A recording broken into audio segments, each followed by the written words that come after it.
Back in my bag, I'm on my luck. The doubt that I had, you couldn't touch. But now I'm with some new things with a blue frame. Love back to trip, water, pop, blue shade, no motion. Hey, we are here with the Unbreakable Podcast with Destiny Payton and Women of Tomorrow. I am here with a very, very, very special guest. For those of you that know me as an only child, I have actually 7 siblings. 3 of them, I had no idea if I would ever meet them or ever see them. My running statement used to be, oh, there's 8 of us and there's 3 of them that I could be in a room with, I would know who they were. I'm sitting here with one of those 3. After 27 years, we have met for the first time, my adopted sister, Hala Jones, aka PJ. Come on. Aka Marquita Ellis. Hey. Please don't start. Please don't start. AKA Marquita Ellis. Okay, but her name is PJ. Former Hala name. Jones. I am so grateful to be here with you. I'm so grateful to be here. It's really a blessing. So tell me this. Yeah. We are blood sisters. Mm-hmm. Same womb. Same womb. Same mama. Same womb, same womb. And I'm sitting here looking at your face and you are the spitting image of my mother. Yeah. Which is I've heard. so crazy. Over and over again, right? Yes. So tell me this. Tell me about you. Me as a person, I'm very outgoing. Like some of my core values are humor, friendships, curiosity, openness, and transparency. I would say that. And so I would say those because I really value friendships because, again, with family, like being in an adoptive family, obviously I come from our lineage of family, but in our adoptive family, I was the only child too. And so really that was a impact on my life where I had to make friends, my family, because I was the only child. And then on top of that, I only lived with my dad, which we have similarity. Again, here we are again. In that. And so, yeah, I only lived with my dad, my mom. At the time, they lived together when they adopted me. And then after that, my mom had went through a disability. And so she had a tumor in her stomach. They had to take it out. They messed up the nerves in her legs. And so I had to live with my dad because he was the only capable one to take care of me. And so that was a journey because I went from emotional parenting because my mom really took care of me that whole time to like provider, but not emotional parent, right? And so that was interesting, just how that all came. And that makes me who I am too, their story and everything too. I'm 27, so crazy that you say 27 years. You're 27. And literally. It took 27 years for us to meet. To find each other. So. After being womb mates. Right. And we have separated. Jesus. 6 other womb mates. That you've never met. Right. Yeah. And so that's going to be interesting because we will meet. Yeah. So, we'll meet soon. Yeah. How does it feel, or how did it feel when I reached out to you and let you know that I was your sister? It was interesting because, so our youngest brother, Peyton, right? So me and my dad, we took the baby. We took an Ancestry DNA test, me and my dad, when I was 14. And so from there, maybe a year or 2 later, is when Peyton found me. I didn't find him, and it said we were first cousins on there, and so I was just like, oh, and he just reached out like, oh, we're closest in family, like maybe first cousins is what it said. Yeah, oh, wow. Ancestry. Shout out to Ancestry DNA. But yeah, so he was just like, I think we may be related. He told me his story about how he was adopted, mother was on drugs, different things. So I'm like, that kind of sounds like the story I know for myself. But I was in denial. I enjoyed being the only child, to be honest. I was like, I get everything. My parents just take care of me, which praise God they did. But I think overall, like finding each other now has been interesting. The first time we met, you wrote me on Facebook and Instagram. She would look at y'all. I was looking. And just to give backstory to our mother, our blood biological birth mother, she's been battling drug addiction for 35 years now, over 35 years now. And my brother, Terrell, and myself are the only 2 siblings that ever lived with her, that she ever raised. And after we were taken away, put in a foster care, she continued to have kids. Right. So you go from 2 to 8. Yeah. And you're one of the 8s. One of the, well, I guess you would say not 8, but one of the 6 that came after my brother and our brother. Last. That's so weird. I'm still trying to learn how to say this. Yeah. Our brother Terrell, God rest his soul. Yes. Who was murdered in 2014. And I'm sorry, he was murdered. Lord, I hate to keep saying that. Was it 2011? No. I think so. Yeah, 2011. Yeah, I feel like I try to forget that. I know that had to be. People are I like, was sad. Like, and I didn't know him. And I still was sad when I heard about him. Like, you would have loved him. He was so protective. Yeah. He was a real big brother. Yeah. He seemed cool. I want to get emotional. No, that's okay. That's my heart. So yeah, after that, I just remember, hearing about my mom having more kids. Right. And then we had, but the good thing about my grandmother is that she always made sure that she was very family oriented. Oh, she's super family oriented. She writes me every morning. Good morning, granddaughter. I love you. She is all about family. Her sisters are really close. Our family has always had a family reunion every year. Yeah. Even when it's just grandma, her kids, the 29 grandkids, 11 great grandkids. It still blows my mind. And we still got some great greats. I don't know the number yet, but our family on our mother's side is huge. It's huge. And she wanted to make sure that every summer I would come home to Detroit, that I would meet my new siblings if I had any, or, we would encounter each other, the ones that I did know after my mom continued to have kids. Yeah. But you and our other 2 brothers were the ones that we lost. They were separated, yeah. We lost.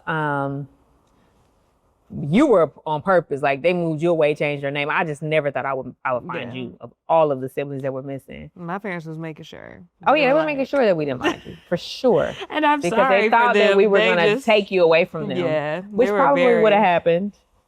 Yeah. It probably would have happened. At least would have set up some summer trips and everything else. And they'd have been like, no. At minimum. Because my grandmother was very adamant about making sure we stayed close. And so that's what actually got me about, like, kind of scared me about being introduced to the family. Because my family dynamic is different. Like, we're not very tight-knit, close. Like, we're very separated. And we love each other still, but it's like we only reach out on birthdays, on holidays. And I'm like, being introduced to our family now, I'm like, wow, they are very loving. Like, overbearingly loving in a great way. Very intrusive. Yeah. Like, want to call you every day and talk to you and I'm like, it makes so much sense though, because I'm very much like that in my everyday life. I want to get to know the root of like who you are as a person when I talk to people.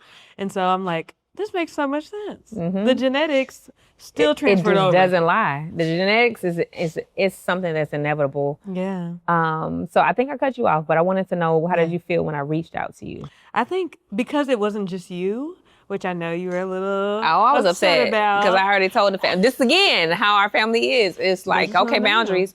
I was like, okay, I'm going to reach out. I think I found them. Like, let me, initiate. And they're like, okay, we're following your lead. Literally, we're following your lead. Exactly. And then you're like, I'm overwhelmed. I'm like, what do you mean you're like, overwhelmed? It's just me. Right. No, it wasn't just you. It was like 5 other people. I'm like, your aunt, your cousin, your baby brother. I'm like, oh, dang. Hold on now. Now, I knew I had siblings because the adoptive papers I got, like, and looked at with my dad before, and it said 5 siblings on there. So how did you come to looking at that? Yeah.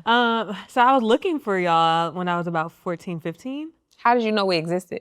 Because my dad told me when I was about 8. It was funny because we were on our way to get some McDonald's and literally he just blurted it out. It was bawling, crying, which my dad is passed away now, rest in peace to him. But I still don't understand why he was crying like that. I'm like, everything's okay. And me as a mature 8-year-old, I've been very mature. I've always been mature for my age. And they were older parents too. So I think I just got that from them. But yeah, he just started bawling, crying. I'm like, Dad, it's okay. It's raining. We got to get home. Like, it's all right. And so he just said you're adopted? And yeah, he was just like, I have to tell you something. Like, you're adopted. And I was just like, oh, okay. And that's really all I kind of remember of the conversation. I don't think it was in depth though. I feel like he just said it. And that was it. He didn't give detail on why he said it or anything. So I was like, okay. So I kind of made my own narrative. Like, maybe he was just trying to say it so I didn't resent them at some older age or something. Because I know how that happens with some parents. My mom wanted to wait till I was 18. My dad wanted to hurry up and get it out. So I figured, like, maybe he just wanted to hurry up and get it out because he didn't want me to be like, oh, well, this whole time y'all didn't tell, like, you know, so I'm kind of glad I knew at 8 though, because then I had a curiosity like, well, who is my family? But then the whole time my mom would tell me like, you know, obviously with our mom being on drugs, like that's why I was adopted anyways. So I'm like, well, maybe I didn't need to be in the family, which is sad to say because you guys are awesome. So I wish that I would have known you guys sooner, but even now is a blessing to like get to know all of y'all. So when you reached out, I felt overwhelmed because it was a lot of people, but I was like, she seemed like she got a repertoire.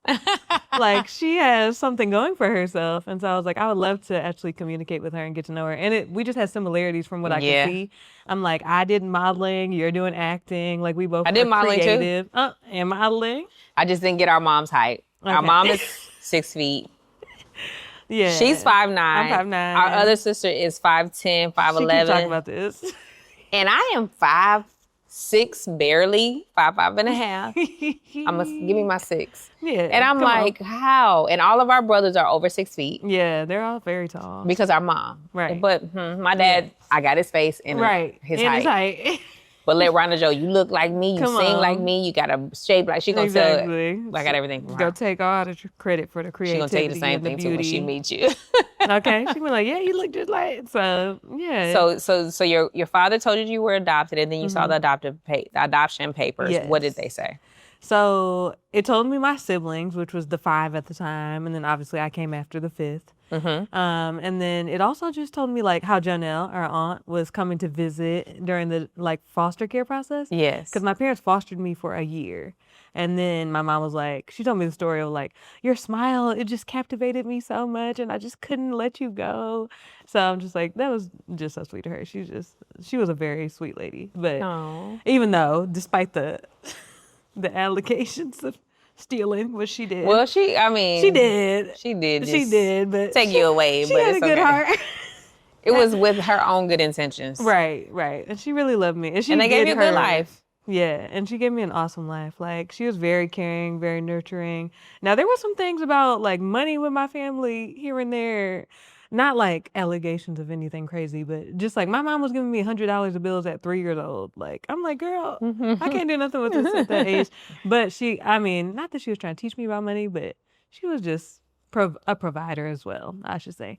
So, yeah, it was amazing. So you knew you had 5 siblings at the time. Yeah. Did the document say anything else? No, besides Aunt Janelle visiting, the 5 siblings. Oh, so I had a condition. I was basically like, I don't want to say disabled, but I had a disability, right? And I had brain swelling so it did tell me how Rhonda, our mother, had me. Basically, they said that she was living like above a service station at the time or something. I remember I lived in that service station. Yeah, my brother, our brother, God, I got to get that right. Yeah. Our brother and I lived there. Yeah. It was like, I think it's our other 2 brothers' dad. Okay. But we lived there and it was like, my aunt, my dad's sister used to always say, I hated coming to pick you up there because you would have oil all over your clothes. But that was her man. Yeah. And that's where we lived. We lived in a room where actually it wasn't even above. Maybe it was. I don't remember. Yeah. I remember it being there.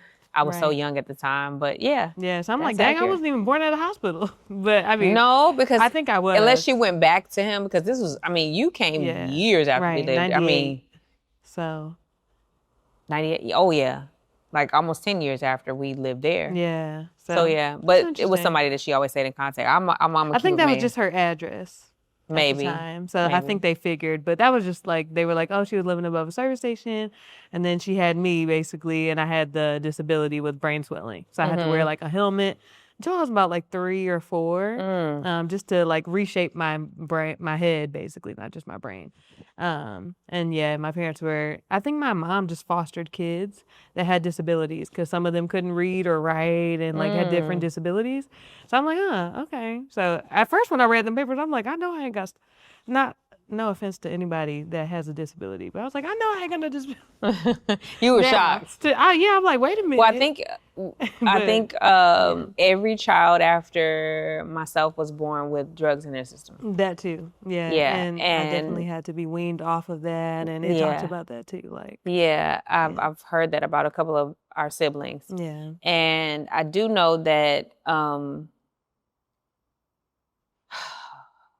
you had a twin. Mm-hmm. That's what I heard. You were supposed to be a twin, and oh Lord, y'all names. It was real ghetto.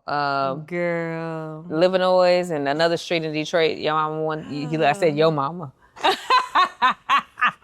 You know how siblings, I your never mama used to wanted to name you that, girl. Like, siblings be like, yo mom. I'd be like, it's your mom. That but part. now I get it.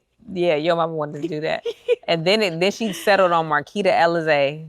Yeah. I was just saying they changed her name to Paula Jones. I'm so glad. Paula J. Right. Paula J. Paula Jones. What's you? I'm glad with PJ. My PJ is what I call you now. Mm-hmm. Even when I get married, I'm going to keep that name because I just felt like it was special. Like it was given to me. Mm-hmm. And so I'm like, I'm going to keep that name. Girl, make sure you find a man that's strong enough to be able to handle you keeping a name because I know what that's like. Or he won't have me. Well, I would say this. I remember seeing a picture of you when you were a baby. Mm-hmm. Well, the one or two pictures that grandma has of you still to this day. And it's in a frame. You'll see when you get to her That house. was a shocker, actually. And on the refrigerator. On her page. Like, she posted it like 5 times. Yes. And me and my friends were, when y'all all wrote me that time, like me and my friends went through her page looking at her photos. Oh, you're in there. And I seen it. And my friend was like, Paula, that's you. Because we was on FaceTime, like sharing the page. And she was like, girl, that's you. And I was like, this really my grandma. I think that was actually my first realization. I'm like, even with y'all writing me wasn't enough. Because even when Peyton found me when I was younger or through Ancestry DNA, I'm like, I don't know. And all my friends was like, Paula, he looked like you. Be for real. And I'm like, I don't know, y'all. I don't know. And so when I seen that baby photo, that was a confirmation. Like, so when you read my message, what did you read? Like when you read it, you were looking at like, what were you thinking? I mean... And what did I say? Like, emotions, I think we're sisters. Right. I was like, I believe it because for one, I seen your name, right, on the adopted papers. So I seen Destiny Payton. Oh, wow. Right. So it was Terrell, it was Destiny, it was James, it was like all the people were on there, Nisha. So I'm just like, okay, I seen this name before. So that actually confirmed it too. Oh, I'm wow. Like, okay, this is my older sister. And I knew y'all birth dates and everything from reading it. So I'm like, and okay. I know your birthday and all the other siblings because of grandma. She keeps our birthdays and everything. Yeah. So I had to investigate. I was looking on all y'all papers. I'm like, let me check out her Instagram, her Facebook, what she doing, who she is. So I just kind of investigated for a second, and then I was just like, all right, I could talk to her. I'm going to start with her before I start with everybody else. So that was my thing. I was like, I'm going to start with her because this is my older sister. And so I feel like I can get to know her. So yeah, it was a shocker, but I was willing. So it only took me 3 days. To write you back. Yeah, because you were like, hey, I'm overwhelmed. I'll get back at you when I'm ready. I'm like, okay, I understand. Mm-hmm. And then I find out, like, you got hit with a million other people. Right. Yeah. That's our family. I mean, I'm thankful that that was a light version. Because a lot of people don't get that either. Like, I don't know everybody's adoption story, but not everybody has this. Like, this is a unique story because, like, your family was looking for you. And they love you. Grandma has been crying pretty much every day since we found out. Right. And I'm like, that's such a blessing to actually have a family that wants to know me and has almost knew me, right? Because they know some parts of me. But now they're like, and I want to know, I know you told me, but about who y'all thought was me portion. Didn't you tell me you thought somebody was me and like she had cancer or something? Oh my God. I'm yes. like, Lord, that must have been traumatic. Rhonda, our mother, found this girl and she was so upset. And she's like, I found Marquita. Right. AKA Paul, the real Paula. Yeah. And so I'm looking it up and I'm like, oh my God, we have a mutual friend from college. Yeah. And so I reached out to her. I was like, hey, do you know who this person is? I had an adopted sister. My mom thinks this is her, blah, blah, blah. So we're all on this journey. And I'm on her page like, oh my God. And I started to get emotional because I'm like, this is a sister. Like, and I'm like, whew. And then I'm going through her page and it's like, she got cancer. And I'm like, oh my God. Like when you find her, she has cancer. And then it was like, I'm going to beat this. And, I reached out to my friend from college, and she was like, yeah, I know her. And Did she look like y'all? Like she the did. family? It was crazy. The big bright eyes, all that. Did y'all reach out to her? Well, as I kept going through her page, after she said she was going to beat cancer, she did. Yeah. But then it started to be nothing after that. Oh. And so I was like, and so when I reached out to my college friend, she was like, yeah, she passed away. Wow. So I was like on this complete emotional roller coaster. Our mother was crying and on this emotional roller coaster. And then when I finally got to, like, as you know, digging through her page and people that knew her, I saw her tombstone. Yeah. I'm like, the birthdays don't match. The years don't match. Like, what just happened? Like, I'm on this whole emotional roller coaster crying. And it's like, okay. And then as I talked to my friend from college, she was just like, yeah, but I knew her mom. And I'm like, was it an adopted mom? And then she sent me her page. And I'm looking, I'm like, I don't think this is her. Yeah. Because it just didn't align. Right. That's actually the names did, but it didn't align all the way. Her name was Marquita? Just her she had like this last name and some other thing. It wasn't Marquita, no. Oh, okay. So anyway, long story short, we found out it wasn't you. Yeah. I know that. God rest whoever she is, her soul. But it was an emotional roller coaster. I bet. It was crazy. But I feel like life has changed significantly for me in finding you and our last, for me, the last three siblings. Right. Because even though we have other siblings, we've always grew up in different homes. Yeah. Everybody else was adopted outside of me and Terrell. You know, Terrell went with our grandmother. I went with my dad. Right. But I didn't feel like, I always felt alone in the world. Me too, honestly. And I don't know if it's because we both have the similar or, parallel stories of being raised by our fathers and primarily the only children. Like, you didn't even know you had siblings. Very find my own family. Yes, I was always gone. Like, actually, that's probably why my family never seen me too, though, because I made a family out of my friends. And I would always be gone every holiday and every birthday. I'd be at somebody else's house and gone. And not that, my dad was doing his own thing, so he wasn't like tripping about it. But the rest of my family, like, hello, where are you? Yeah. So, and my parents' divorce was a whole mess. Like, so yeah. How did that affect you? It's actually crazy because it was like how it started. I don't know if it was just my adolescent mind or what, but like I didn't realize I was helping my dad pack up. Basically, like it was a few months and he was just slowly taking stuff out the house, and not to even throw shade on my dad because I think he couldn't handle it because of my mom's disability at the time, and they also were going through money issues, like bankruptcy was happening and different stuff for the house, and so I was helping him pack up, and then he told me like, okay, I'm gonna bring you, like, you go to school, I'm gonna take you from school, and then we're gonna go, like, and he didn't tell me like we're gonna go and never see my mama go. He was just like, I'm just gonna pick you up from school, like I'm gonna be the only one. So from there, it was crazy because I went to school. I'm like, okay, my dad's gonna pick me up. I'm so excited. And that was probably like the last of the house that we packed up too. I really didn't realize what was happening. I don't even know why, but I just remember helping grab stuff. And so basically my aunt picked me up from school that day, and she was just like, and I was just bawling, crying, like, my dad said he had to pick me up. Like, I don't understand what's going on. And so she was just like, it's okay. Like, we're just going to take you. So my aunt ended up taking me, and then she took me to Detroit because my mom was staying with one of her friends at the time. And we ended up there for a year. Like, my dad did not know where I was at the whole time. And we ended up staying with her. So I think it was a bit traumatic now that I'm thinking about it. But at that time, I didn't know anything. And even growing up, I wasn't very talkative. Like, I didn't ask a lot of questions or anything. Oh, sounds like me. Man, and now I'm like, I ask a lot of questions now, though. Now that I have a adult mind, I guess I could say. I ask a lot of questions now. And even throughout my teenage years, I would ask, why, Dad? And why are we doing this? And why is this like this? And blah, blah, blah. So, yeah, it was very... it affected me a lot because I went from, again, my mom only took care of me. My dad was always gone, even though he was retired. And so up until 9 years old, my mom was taking care of me. And then when she was disabled, that's when all of a sudden everything started happening. They got divorced, and then I had to go stay with my dad after that year of coming to Detroit. And so, yeah, I still am trying to process how it affected me, honestly. I'm like, talking through it more and more helps me to realize, like, I didn't have a voice like I do now, and I didn't ask questions.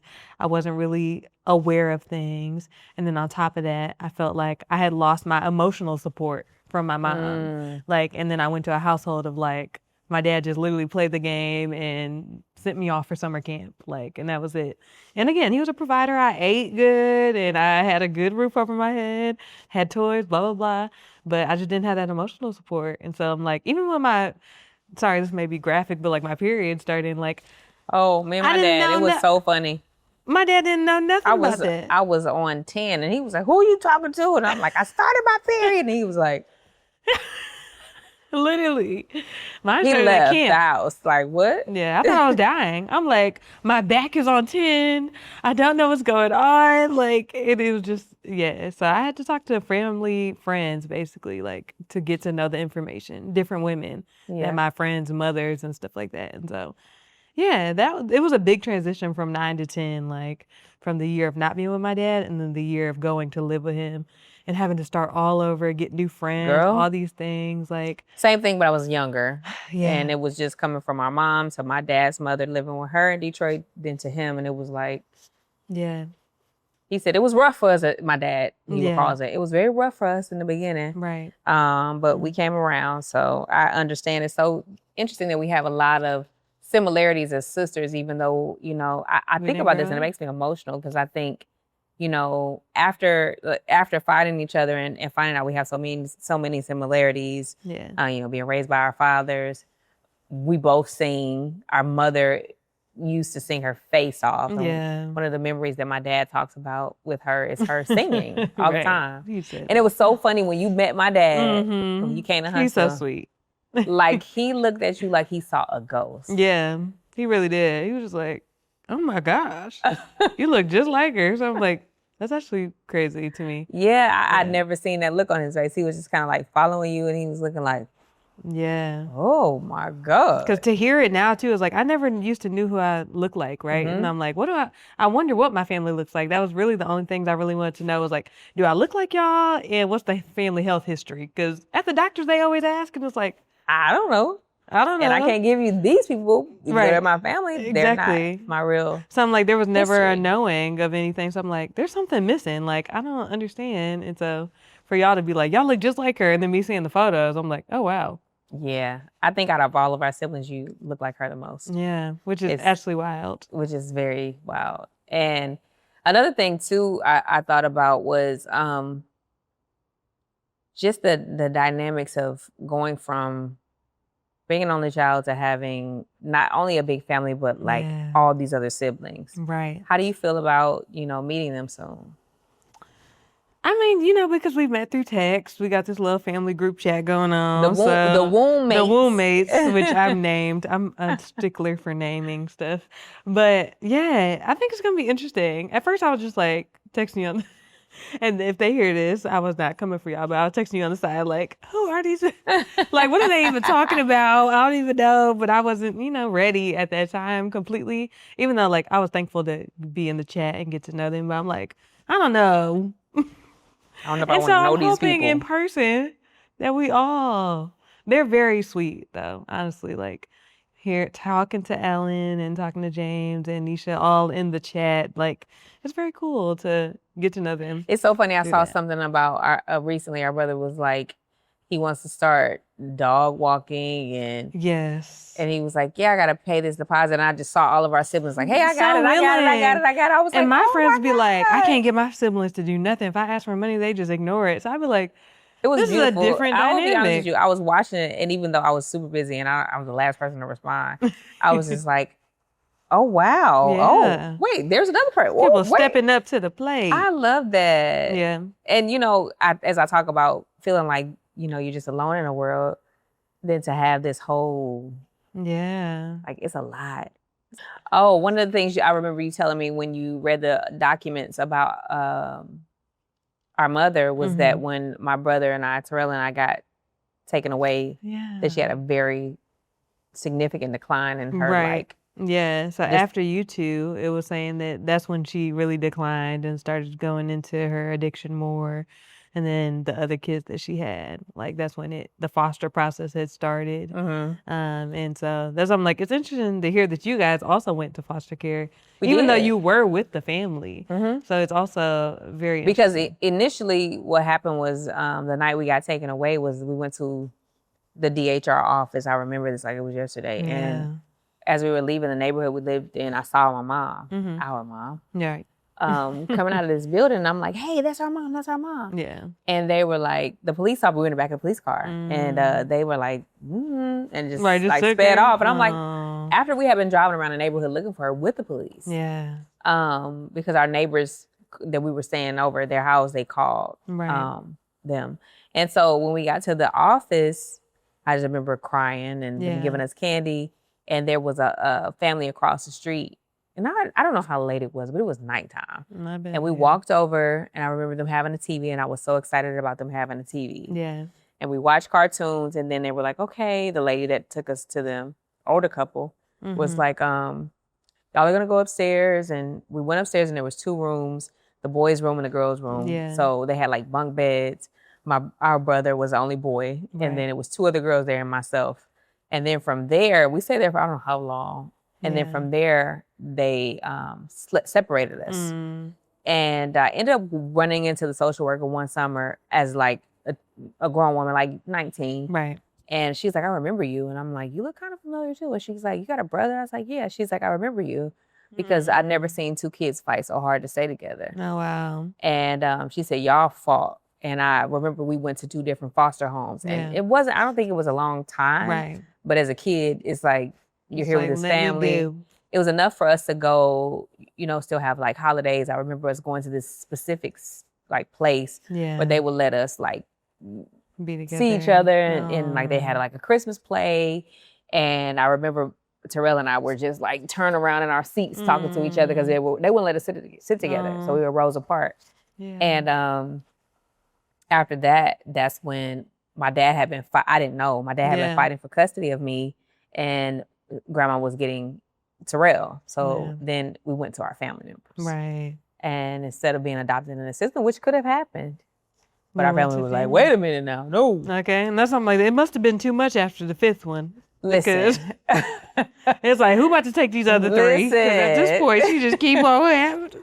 Yes, and if she would have had all the kids that she was actually pregnant with, it would be probably about 16 of us. Which is, I mean, I know they did that back in the day. No, she did it.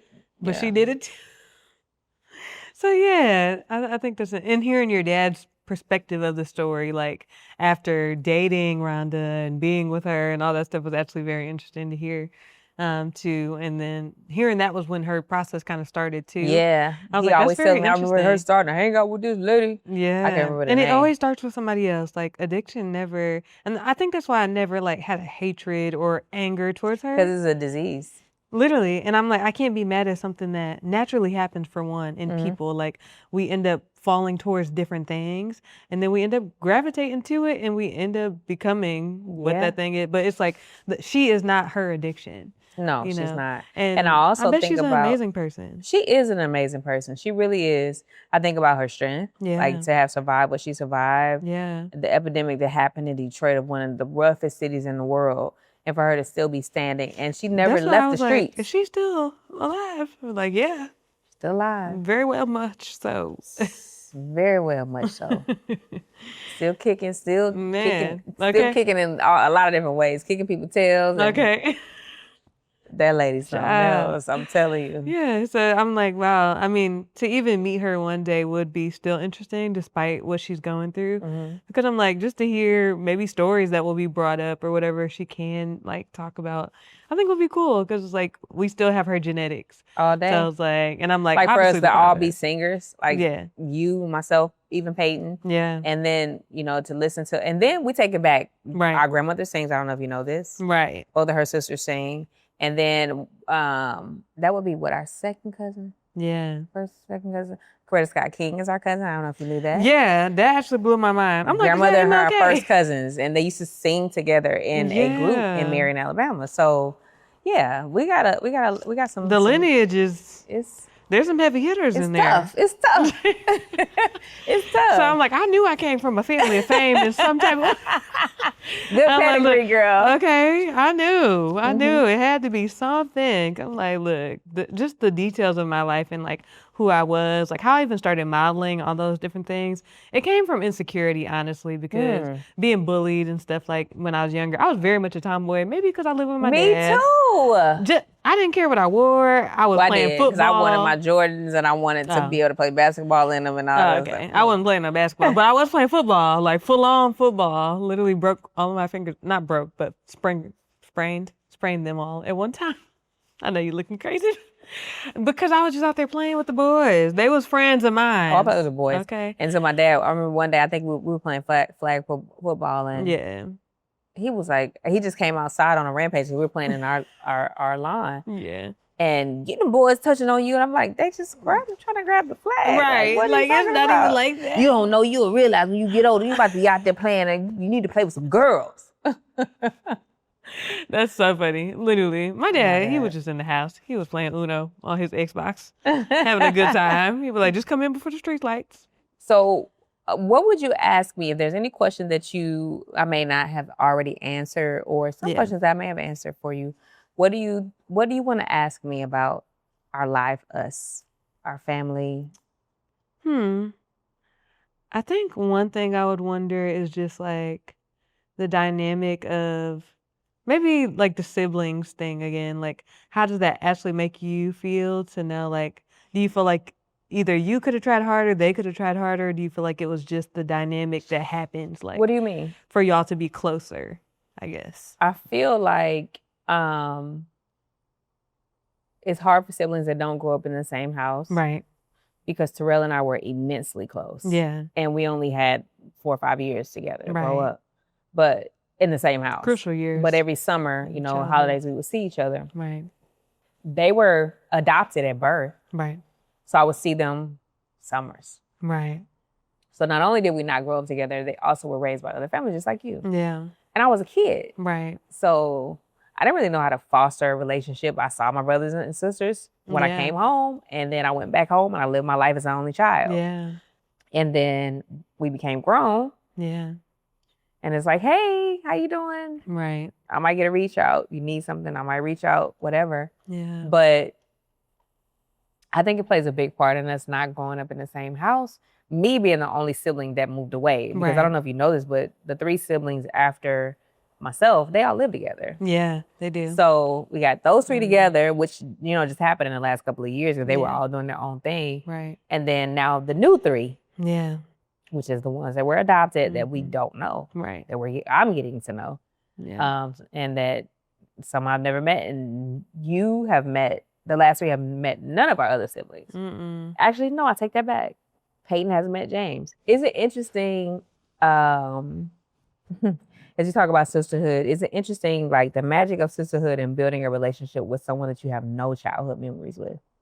Like, we're real sisters, but we have no childhood memories. Yeah.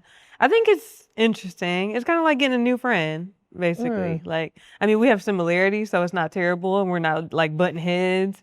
And then it's also like, we just get to explore the newness of it. It's not like any expectations or anything. Do you feel like I'm a big sister? No. Okay. Not in a bad way, though. I feel like, because I don't have an image of a big sister, I guess I'm not like used to that. Like, I've had older friends, I guess, but then on top of that, it's like, I don't know. I feel like we're cool.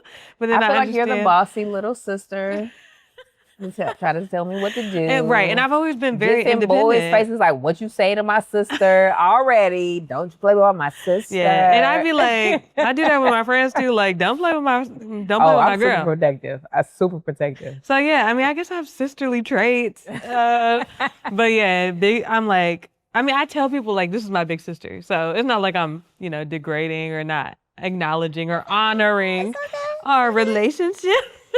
But yeah, I think that to say big sister, I guess I'm still trying to understand what that looks like and really means. Yeah. But I guess looking at my friendships, like my friends' big sisters, because all my friends, I think you have a similar story. Like all the close friends have sisters. Yeah, and it ends up being like my friends that I've had for 30 years, they're literally sisters. And then my other closest friends, they're sisters. And it's like, why do I keep attracting sisters? God gave us the same life for a reason because it's just crazy. Like my best friend that I grew up with since 4th grade has an older sister. And then my other 2 friends that I'm very close with since 6th grade are both sisters too. So I'm like, and they would be like, you're our family. Like they have my graduation photo in their house. Like their parents love me. I'm very thankful that they kind of like adopted me in their mind to their family. But I'm like, it's still not the same. It's not the same, but it's so it's crazy. We have the similarities because my best friends of 30 years, like their mom, when I would go visit them, like hang out at their house, I would go and sit in the living room with their mom, like just talk to her and drive her crazy. And now my best friends that I made as more of an adult, their mom, we talk. And they're like, you were on home with mama last night? Yes. Yes. Problem. And it's probably because of being raised by a man. And then I've had a lot of women mother me, so I'm grateful for that. No, yeah. But definitely. What I would say too, like, we never shared a bedroom. We never shared toys. We never fought about clothes yet. Right. Right, because I sure did borrow your jacket the first time. And still got, borrowing jewelry right now. I'll say it. This hurts. It's all good. And I love it. But, because I always was the one that was taking stuff from my sister friends. But I would say this, we share so many similarities. We do. It's like intrinsic DNA. Right. Like just, I don't know, like some of the choices we made in life, some of the things we've been through, our walk with God. Right. All the things. We both sing. Like, I don't know. And then the path of you being with your father and being raised primarily by him, like it's just it's a lot of. A little bit. It's a little bit uncanny. It's a little bit. It really is. Like what? Yeah, that's what I said. God knew what he was doing. We didn't pick the life. It just came. And I mean, so now we get to share those similarities, which is awesome. So you were very candid on your own podcast, Real Talk with Paula Jones, about your addiction with marijuana. Yeah. And do you feel like that? Did you even ever think about, okay, I'm doing this every day, and does this mirror my biological mother? So when I did find out, because my mom did tell me like, oh, your mom was on drugs, so that's why you were adopted. I feel like I had this thing, like I'm not going to be like her, And so me too. It basically, I was like, it's just weed though. Like I think she doing extra stuff, but I'm just doing weed. That's it. But I think, that made me think like, am I going to be like her? Am I doing the same things as her? And is this like a generational thing like I'm struggling with? And I was like, I wonder if my family struggle with it like the rest of them. And so, it was kind of a thing. I was like, I'm not about to keep doing this. And in my mind, I was like, I know I'm going to stop. But even doing it, it was just a hobby to start. Like just did it with my friends.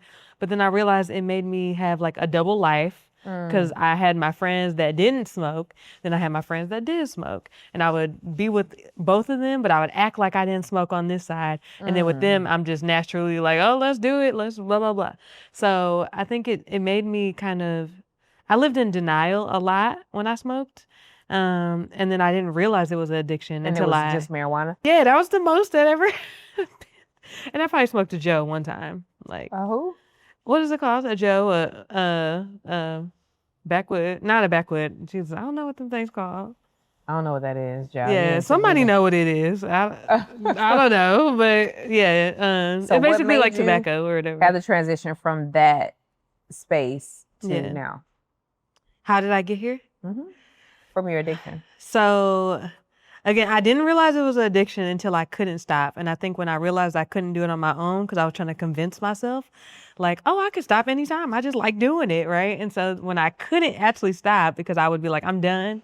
I wouldn't buy a bag again. Then the next week, I'm like, I have to go get one. I feel like blah, blah, blah. So then I'm just like, okay, this is actually a problem. And it, at this point, is an addiction. And so I think when I realized I couldn't stop, that's when I was like, I need to stop. I was at 7-Eleven. I actually remember the whole moment of like how I actually got into stopping. But I was at 7-Eleven and I had my last little bit of my bag, my little dime bag in my in my car. And so I was like, okay, this is gonna be my last blunt. And I was just like, I keep saying this though. Like, how am I actually gonna stop? And so then I was just like, I feel like God is the only one that can actually help me to stop. Like, that was just my thought. And so I'm like, okay. I'm like, Lord, I need you to take this desire away from me because I can't do it on my own. So then about a week later, I don't know, for anybody that smokes or drinks, they know that you have this weight that like kind of is on your chest a little bit, like when you consistently do it. And I feel like from the people I've asked, maybe it's not everybody, but I had this weight like you want to. It's just like the desire, like you feel like you earn in to do something, you know? And so literally the weight just lifted off my chest. Like, and I was just like, huh. And I didn't realize that I prayed about it. Like, I had to go back and think, like, wait a minute. I asked God to help me with this desire, and now I don't desire it anymore. But I've tried everything to stop doing it. And so when the desire lifted, I was like, wow, this literally was God that helped me.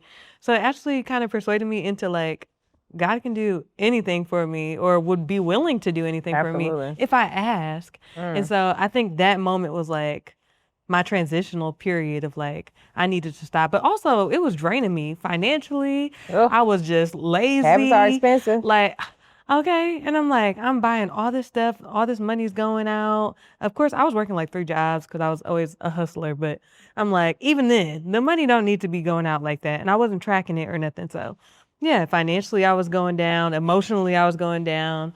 I actually moved from Michigan to Dallas because I wanted to get away from people that were doing that. Because I was just trying to have like a good time. Like, let's go on a trip and do something with the money that we actually spend on this weed. And they're like, oh no, we can't afford it. But you can find money to buy a bag or buy a drink. You will find money for what you want to do. And so I was like, I can't be around people like this. So I knew I had to elevate my mind. That was the first thing before I actually even realized it was an addiction. But I was just like, I know I want to stop. So yeah, that transition from Michigan to Dallas. And then it took about maybe a year and a half after that is when that encounter at 7-Eleven happened. So yeah. So I know that you had that breakthrough, but you also ended up in a hospital. Yeah. And what was that like? So it's funny because my friend was like, it was probably all that smoking. And, you know, me being prideful, I'm like, no, it wasn't. Just because I also have asthma. So that's one thing. So it's like, I shouldn't have been smoking anyway, knowing I had asthma. But I still was just like, oh, it's fine. Ain't nothing happened until something did. But I still didn't blame it on that. But yeah, so what happened with that was I was at work and I needed my inhaler. I just was losing breath. And I'm like, okay, let me use my inhaler. Usually that would happen sometimes. Just because either I was smoking or the weather, like if it's too cold or too hot, it activates my asthma. So I'm like, okay, let me just use my inhaler. I go out to my car, grab my inhaler. It didn't work. So then I'm like, okay, I probably need to go home. Like, cause why is it not working? I tried to use it like 3 times, didn't work. So then I went home. We have a nebulizer at my house. I was living with my dad at the time.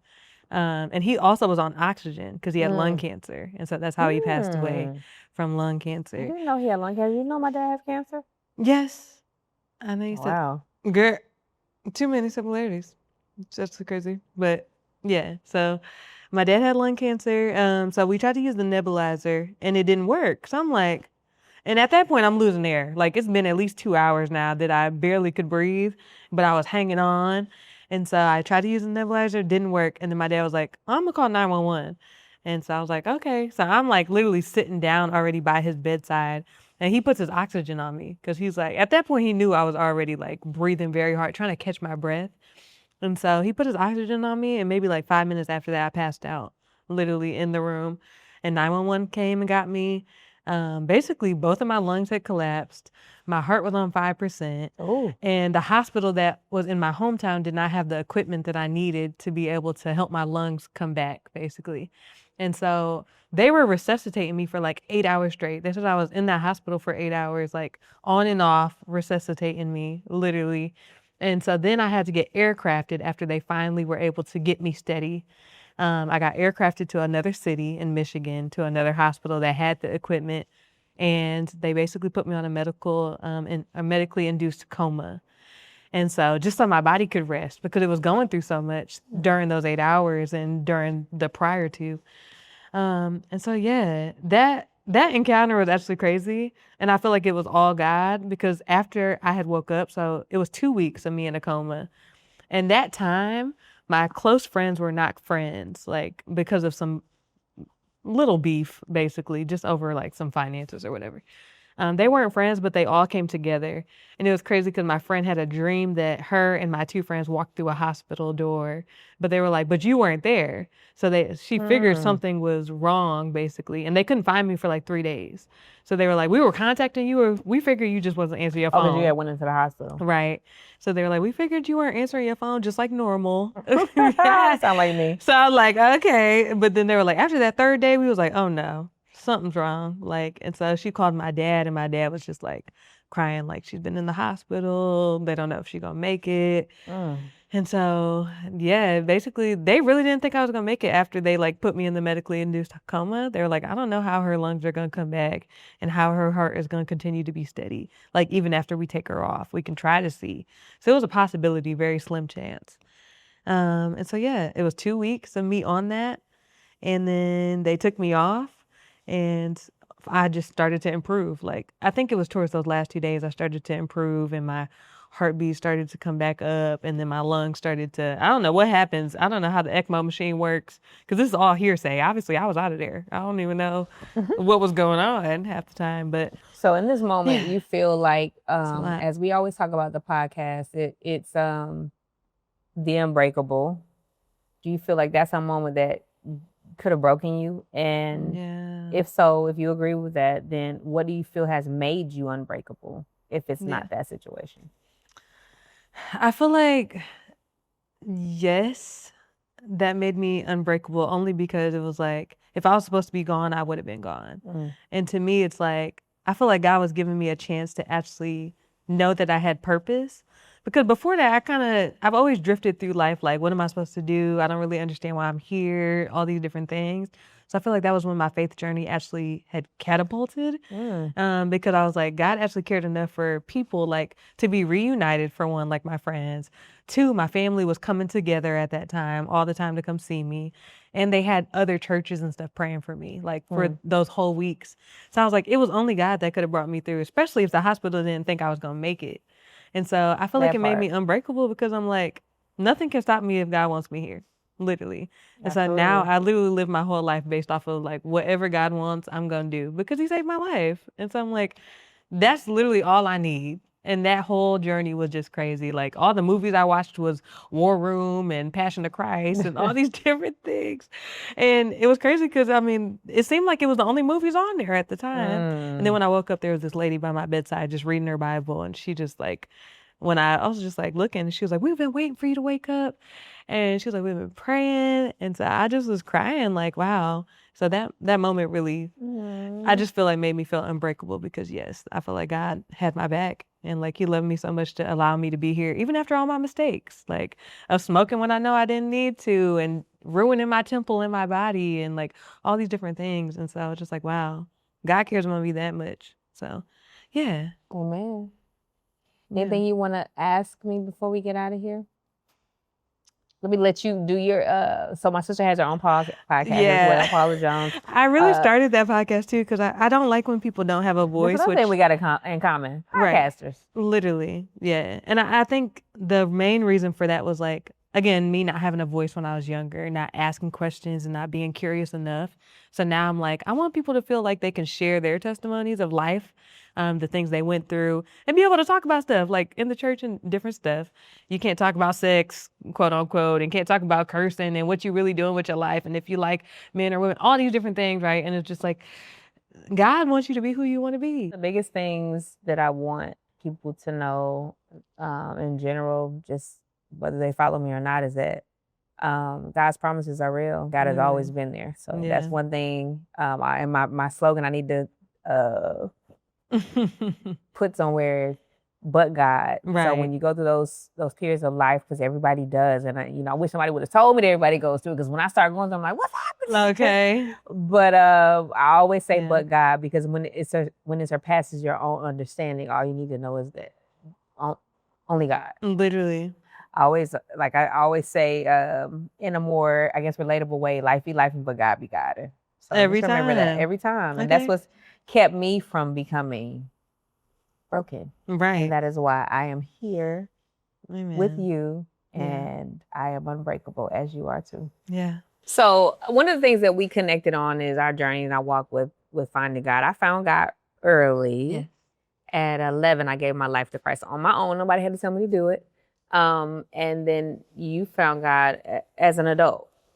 Yeah, I mean, I was introduced to him at 5. Mm-hmm. The rainbow was actually the thing that got me because it was so amazing to look at when on my ride home from school. And my neighbor picked me up, and I was like, "What is that?" And she was I love rainbows. telling me about literally. I'm like, I love rainbows. so, and it's just so beautiful. So she told me about Noah's promise, like, well, not Noah's promise, but Noah's Ark and God's promise, basically, like he would never flood the earth again.